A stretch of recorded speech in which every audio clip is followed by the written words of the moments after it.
ಎಲ್ಲರಿಗೂ ನಮಸ್ಕಾರ. ನೋಡಿ, ನಾನಿವತ್ತು ಎಲ್ರಿಗೂ ತುಂಬ ಇಷ್ಟ ಆಗಿರೋವಂಥ ಬೆಂಡೆಕಾಯಿ ಉದುರು ಪಲ್ಯ ಮಾಡಿದ್ದೀನಿ. ಸಖತ್ತಾಗಿದೆ ಗೊತ್ತಾ, ಎಲ್ಲರೂ ಇಷ್ಟಪಡುವಂಥ ಪಲ್ಯ. ನಾನು ಇದನ್ನು ನೋಡಿ ಬೆಂಡೆಕಾಯಿ ರೆಸಿಪಿ ಮಾಡ್ತಾ ಇದ್ದೀನಿ. ನೋಡಿ, ಉದುರುದ್ರಾಗಿರೋ ಅಂಥ ಪಲ್ಯ ಮಾಡ್ತಾ ಇದ್ದೀನಿ. ತುಂಬ ಎಳೆ ಬೆಂಡೆಕಾಯಿ ತೊಳೆದ್ಬಿಟ್ಟು ಈ ಕಾಟನ್ ಬಟ್ಟೆಗೆ ಹಾಕಿದ್ದೆ. ನೋಡಿ, ತಕ್ಷಣ ನಮಗೆ ಒರೆಸ್ಕೊಳಕ್ಕಾಗಲ್ಲ ಅಂದರೆ ಈ ಥರ ಕಾಟನ್ ಬಟ್ಟೆಲ್ಲೇ ಇದು ಮಾಡಿ ಒಂದು ಸ್ವಲ್ಪ ಆರಿಸ್ಕೊಂಬಿಟ್ರೆ ನೀರಿನ ಅಂಶ ಇರಲ್ಲ. ಮೇಯ್ನ್ ಇದಕ್ಕೆ ನೀರಿನ ಅಂಶ ಇರಬಾರ್ದು. ಈಗ ನಾನು ಇದನ್ನು ಬೆಂಡೆಕಾಯಿನ ಹೆಚ್ಕೊಳ್ತೀನಿ. ನೋಡಿ, ಎಲ್ಲ ಒಂದೇ ಸಮ ಇದೆ. ಹಿಂಗೆ ಮುರಿದ್ರೆ ಮುರ್ಕೊಂಡ್ಬಿಡುತ್ತೆ. ಈ ತೊಟ್ಟು ತುದಿಯನ್ನು ತೆಗೆದುಬಿಟ್ಟು ನಾವು ತುಂಬ ಸಣ್ಣದಾಗಿ ಕಟ್ ಮಾಡ್ತಾ ಇದ್ದೀನಿ. ಯಾಕೆ ಉದುದ್ರಾಗಿ ಮಾಡ್ತಿರೋ ಅಂಥ ಪಲ್ಯ ಇದು. ಸ್ವಲ್ಪ ಎಳೆದಿರೋದ್ರಿಂದ ಲೋಳೆ ಕೂಡ ಜಾಸ್ತಿ ಇರುತ್ತೆ. ಆದ್ದರಿಂದ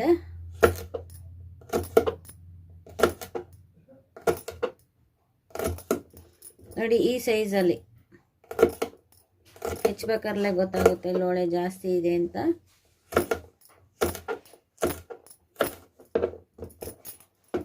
ನೋಡಿ, ಈ ಥರಕ್ಕೆ ಎಲ್ಲ ಬೆಂಡೆಕಾಯಿನೂ ಹೆಚ್ಕೋತಾ ಇದ್ದೀನಿ. ನೋಡಿ, ಈ ಥರ ಸಣ್ಣದಾಗಿ ಚಾಕುನಲ್ಲಿ ಲೇಟ್ ಆಗುತ್ತೆ ಅಂತ ನಾನು ಎಲ್ಗೆ ಮನೆಯಲ್ಲಿ ಕೆಳಗಡೆ ಕೂತ್ಕೊಂಡು ಈ ಥರ ಹೆಚ್ಕೊಂಡಿದ್ದೀನಿ. ನೋಡಿ, ಎಷ್ಟು ಚೆನ್ನಾಗಿದೆ. ಒಂದು ಹುಳುಕ ಕೂಡ ಇಲ್ಲ, ತುಂಬ ಎಳೆಯದಿದೆ. ನೋಡಿ, ಗ್ಯಾಸ್ ಹಚ್ಚಿ ಒಂದು ನಾನ್ ಸ್ಟಿಕ್ ತವಾಗೆ ಹಾಕ್ಕೊಂಡಿದ್ದೀನಿ ಬೆಂಡೆಕಾಯಿನ. ಇದನ್ನು ಸ್ಟೀಲಿಂದು ಬಾಂಡ್ಲೆಲ್ಲ ಆಗಲಿ ಅಥವಾ ಇಂಡಾಲಿಯಮ್ದು ಅಥವಾ ಮಣ್ಣಿಂದೇ ಆಗಲಿ ಬಾಂಡ್ಲಿ, ಕೆಳಗಡೆ ತಳ ಹತ್ತುತ್ತೆ. ಲೋಳೆ ಅಂಶ ಎಲ್ಲ ಕೆಳಗಡೆ ಪಾತ್ರೆಗೆ ಅಂಟುತ್ತೆ. ಆದ್ದರಿಂದ ನಾನು ನಾನ್ ಸ್ಟಿಕ್ ತವ ತಗೊಂಡ್ರೆ ಇದು ಲೋಳೆ ಅಂಶ ಹಿಂಗಿದ್ರೂ ಕೂಡ ಬೆಂಡೆಕಾಯೆಲ್ಲ ಇರುತ್ತೆ, ಪಾತ್ರೆಗೇನು ಅಂಟೋದಿಲ್ಲ. ಅದಕ್ಕೆ ಆದಷ್ಟು ನಾನ್ ಸ್ಟಿಕ್ ತವಾದಲ್ಲೇ ಹುರ್ಕೊಂಡ್ರೆ ಇದು ಒಳ್ಳೆಯದು ಅಂತ ಅಂದ್ಕೊಂಡಿದ್ದೀನಿ. ಅದಕ್ಕೆ ನೋಡಿ, ಒಂದು ಸ್ವಲ್ಪ ಎಣ್ಣೆ ಹಾಕಿ ಹುರ್ಕೋತೀನಿ. ಇದರಲ್ಲಿ ತುಂಬ ಲೋಳೆ ಬಿಡುತ್ತೆ ಹುರಿತಾ. ಆ ನಂತರ ಅದು ಅವಾಯ್ಡ್ ಆಗುತ್ತೆ. ಚೆನ್ನಾಗಿ ಹಿಂಗೆ ಎತ್ತಿ ಹಾಕಿದರೆ ಉದುದ್ರಾಗಿ ಉದುರಬೇಕು ಹುರಿದಾದ್ಮೇಲೆ. ಈಗ ಬರ್ತಾ ಲೋಳೆ ಅಂಶ ಬಿಟ್ಕೊಳ್ಳುತ್ತೆ, ಆವಾಗ ಎಲ್ಲ ಅಂಟ್ಕೊಂಡಂಗೆ ಆಗಿಬಿಡುತ್ತೆ. ಆ ನಂತರ ಉದುದ್ರಾಗುತ್ತೆ. ಅಲ್ಲಿವರೆಗೂ ಹುರ್ಕೋಬೇಕು. ಇದನ್ನು ತುಂಬ ಟೈಮ್ ಇಡಿಸುತ್ತೆ. ಹೆಚ್ಚಲಿಕ್ಕೂ ಅಷ್ಟೇ ತುಂಬ ಟೈಮ್ ಇಡಿಸುತ್ತೆ. ಸಣ್ಣದಾಗಿ ಹೆಚ್ಚಬೇಕಲ್ಲ, ಅದನ್ನೆಲ್ಲ ಪ್ರಿಪೇರ್ ಮಾಡ್ಕೋಬೇಕು.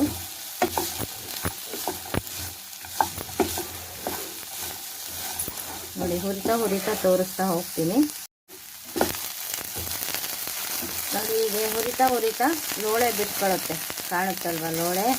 ಆಮೇಲೆ ನೋಡಿ, ಇದಕ್ಕೆ ಅಂಟ್ಕೊಳ್ಳುತ್ತೆ. ಸ್ಪೂನಿಗೆ ಆ ಥರ ಅಂಟ್ಕೋಬಾರ್ದು. ಹಿಂಗೆ ಎತ್ತು ಹಾಕಿದ್ರೆ ಬಿದ್ದು ಬಿಡಬೇಕು. ಆ ಹದಕ್ಕೆ ಬರೋ ತನಕ ಹುರ್ಕೋಬೇಕು. ಈ ಬೆಂಡೆಕಾಯಿ ಹುರಿಬೇಕಾದ್ರೆ ಮಾತ್ರ ಬೇರೆ ಏನು ಕೆಲಸ ಮಾಡಬಾರ್ದು, ನೀಟಾಗಿ ಹುರ್ಕೋಬೇಕು. ಅದಕ್ಕೆ ನಾನು ಬೇರೆ ಏನೂ ತೋರಿಸ್ತಾ ಇಲ್ಲ. ಇದನ್ನು ಕಂಪ್ಲೀಟಾಗಿ ನೀಟಾಗಿ ಹುರ್ಕೊಳ್ತೀನಿ. ತುಂಬ ಟೈಮ್ ಹಿಡಿಯುತ್ತೆ. ಬೆಂಡೆಕಾಯಿ ಹುರಿಯೋದು ಕೂಡ ಒಂದು ಹದ, ಒತ್ತಿಸ್ಬಾರ್ದು. ನೋಡಿ, ಇವಾಗ ಲೋಳೆ ಇಲ್ಲಿ ಎಲ್ಲ ಜಾಯಿಂಟ್ ಆದಂಗೆ ನೋಡಿ ಎಷ್ಟು ಲೋಳೆ ಇದೆ. ಇದೆಲ್ಲ ಅವಾಯ್ಡ್ ಆಗಬೇಕು. ಮತ್ತು ಪಾತ್ರೆಗೂ ಏನು ಅಂಟೋದಿಲ್ಲ. ನಾಸ್ಟಿಕ್ ತೊಗೊಂಡ್ರೆ ಅದನ್ನು ಅವಾಯ್ಡ್ ಆಗೋಂಗೆ ಹುರ್ಕೋಬೇಕು. ನೋಡಿ, ಕೈ ಬಿಡದೆ ಕೈಯಾಡಿಸ್ತಾ ಈ ಹದಕ್ಕೆ ಹುರ್ಕೊಂಡಿದ್ದೀನಿ.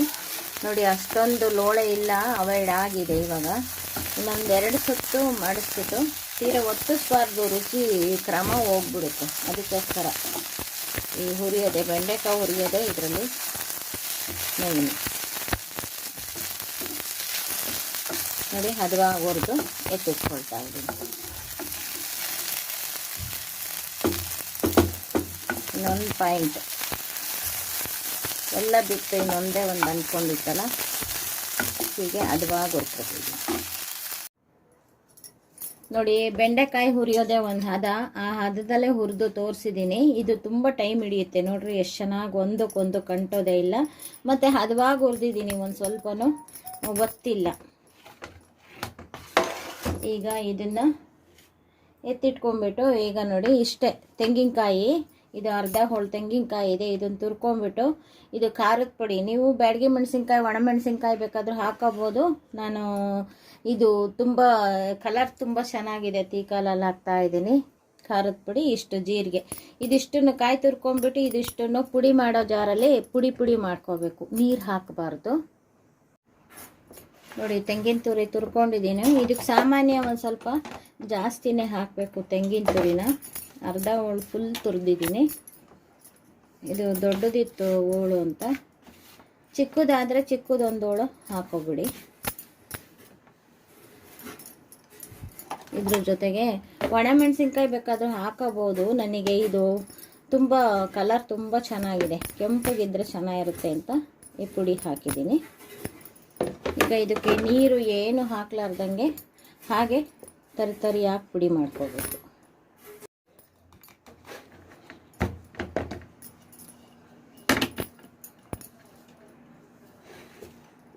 ನೋಡಿ ಈ ಥರ ನೀರು ಹಾಕ್ದಂಗೆ ಚೆನ್ನಾಗಿ ರುಬ್ಕೋಬೇಕು. ಇದಕ್ಕೆ ಒಣ ಕೊಬ್ಬರಿ ಏನು ಹಾಕೋದು ಬೇಡ, ಹಸಿ ಕಾಯಿ ಆದರೂ ನೀರು ಹಾಕ್ದಂಗೆ ಈ ರೀತಿ ರುಬ್ಕೊಂಡಿದ್ದೀನಿ. ನೋಡಿ ನೆಕ್ಸ್ಟು ಒಗ್ಗರಣೆ ಹಾಕಬೇಕು. ಒಗ್ಗರಣೆಗೆ ಎಣ್ಣೆ ತೊಗೊಂಡಿದ್ದೀನಿ, ಜೊತೆಗೆ ನೋಡಿ ಇಷ್ಟು ಸಾಸಿವೆ ತೊಗೊಂಡಿದ್ದೀನಿ, ಉದ್ದಿನಬೇಳೆ, ಒಂದು ಸ್ವಲ್ಪ ಕಲ್ಲು ಇಂಗು ಇದು ಪುಡಿ ಮಾಡಿ ಇಟ್ಕೊಂಡಿದ್ದೀನಿ, ಸಣ್ಣ ಉಪ್ಪು, ಮತ್ತು ಇದು ಆಮ್ಚೂರು ಪೌಡ್ರು. ಏಕೆಂದರೆ ನಾವು ಈ ಉದುರು ಬಲ್ಯಕ್ಕೆ ಟೊಮೊಟೊನೂ ಹಾಕಿಲ್ಲ, ಹುಣಸೆಹಣ್ಣು ಹಾಕಿಲ್ಲ. ಇದಕ್ಕೆ ಒಂದು ಸ್ವಲ್ಪ ಹುಣಸೆಹಣ್ಣು ಹಾಕಿ ಪುಡಿ ಮಾಡ್ಕೊಂಡ್ರೆ ಒಂಥರ ಮುದ್ದೆ ಆದಂಗೆ ಆಗುತ್ತೆ. ಅದಕ್ಕೆ ನಾನು ಹುಣಸೆ ಹಣ್ಣನ್ನು ಬಳಸಿಲ್ಲ, ಬೇಕು ಅಂದರೆ ಬಳಸ್ಕೋಬೋದು. ನಾನು ಒಂದು ಸ್ವಲ್ಪ ಆಮ್ಚೂರು ಪೌಡ್ರ್ ಹಾಕಿತ್ತಾ ಇದ್ದೀನಿ. ಇದು ಬೆಲ್ಲ ಪುಡಿ ಮಾಡಿ ಇಟ್ಕೊಂಡಿದ್ದೀನಿ, ಕರಿಬೇವು, ಇದಿಷ್ಟು ಹಾಕಿ ಒಗ್ಗರಣೆ ಮಾಡಿ ಉದುರು ಪಲ್ಯ ಮಾಡೋಣ.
ನೋಡಿ ಈಗ ನಾನು ಬೆಂಡೆಕಾಯಿ ಹಾಕಿದ್ದೀನಿ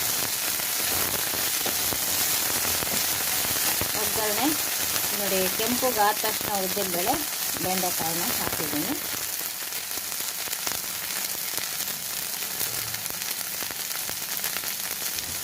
ಒಂದು 4 ಸುತ್ತು ಮಾಗಿಸ್ಕೊಳ್ಳೋಣ, ಜಾಸ್ತಿ ಏನು ಬೇಡ, ಆಲ್ರೆಡಿ ಹುರ್ಕೊಂಡಿದ್ದೀವಲ್ಲ ಆದ್ದರಿಂದ.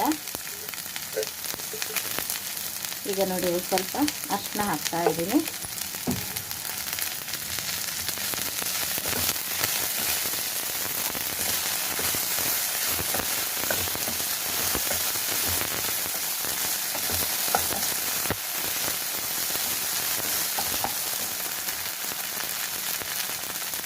ನೋಡಿ ಒಂದು ಸ್ವಲ್ಪ ಹಿಂಗನ್ನು ಹಾಕ್ತಾ ಇದ್ದೀನಿ.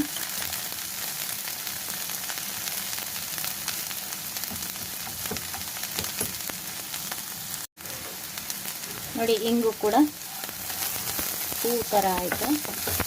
ಈಗ ಕೈ ಹಾಕ್ತಾ ಇದ್ದೀನಿ. ಒಂದು ಸ್ವಲ್ಪ ಈಗ ಸದ್ಯಕ್ಕೆ ಬೆಂಡೆಕಾಯಿಗೆ ಅಂತ ಒಂದು ಸ್ವಲ್ಪ ಉಪ್ಪು ಹಾಕಿದ್ದೀನಿ. ಆನಂತರ ಮತ್ತೆ ಮೇಲೆ ಹಾಕೋಬೋದು.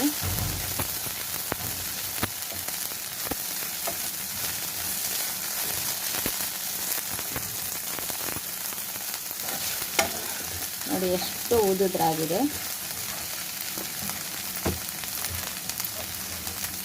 ಈಗ ನಾವು ರುಬ್ಬಿದಂಥ ಮಸಾಲೆ ಅಂದರೆ ತೆಂಗಿನಕಾಯಿ, ಖಾರದ ಪುಡಿ, ಜೀರಿಗೆ ಅಷ್ಟೇ ರುಬ್ಬಿದ್ದೀವಿ. ಖಾರದ ಪುಡಿ ಬದಲಿಗೆ ನೀವು ಒಣ ಮೆಣಸಿನ್ಕಾಯಿ ಹಾಕೊಂಡು ಬೇಕಾದರೂ ರುಬ್ಕೋಬೋದು. ಈಗ ಚೆನ್ನಾಗಿ ಕೈ ಆಡೋಣ. ಈಗ ಸ್ವಲ್ಪ ಉಪ್ಪು ನೋಡಿಕೊಂಡು, ಏಕೆಂದರೆ ತೆಂಗಿನಕಾಯಿಗೆ ಏನು ರುಬ್ಲಿಕ್ಕೆ ನಾನು ಉಪ್ಪು ಹಾಕಿಲ್ಲ, ಉಪ್ಪು ನೋಡಿಕೊಂಡು ಹಾಕೋಬೋದು. ಹುಳಿ ಏನು ಹಾಕ್ತಾ ಹೋಗಿರೋದ್ರಿಂದ ಈ ಆಮ್ಚೂರನ್ನು ಬಳಸ್ತಾ ಇದ್ದೀನಿ.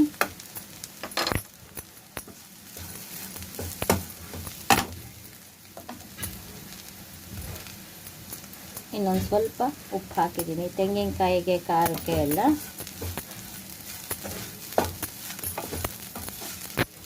ಹೀಗೆ ಕೈ ಆಡ್ತಾನೆ ಒಂದೊಂದೇ ಹಾಕ್ಕೊಳ್ತಾ ಹೋದರೆ ಆಯಿತು. ನೋಡಿ ಈಗ ಒಂದು ಸ್ವಲ್ಪ ಬೆಲ್ಲ ಹಾಕಿದ್ದೀನಿ.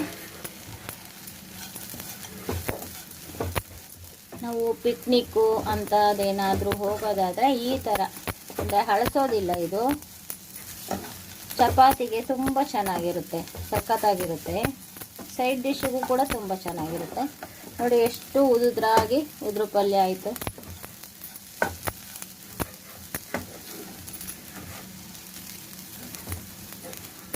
ನೋಡಿ ಸಖತ್ತಾಗಿ ಬಂತು.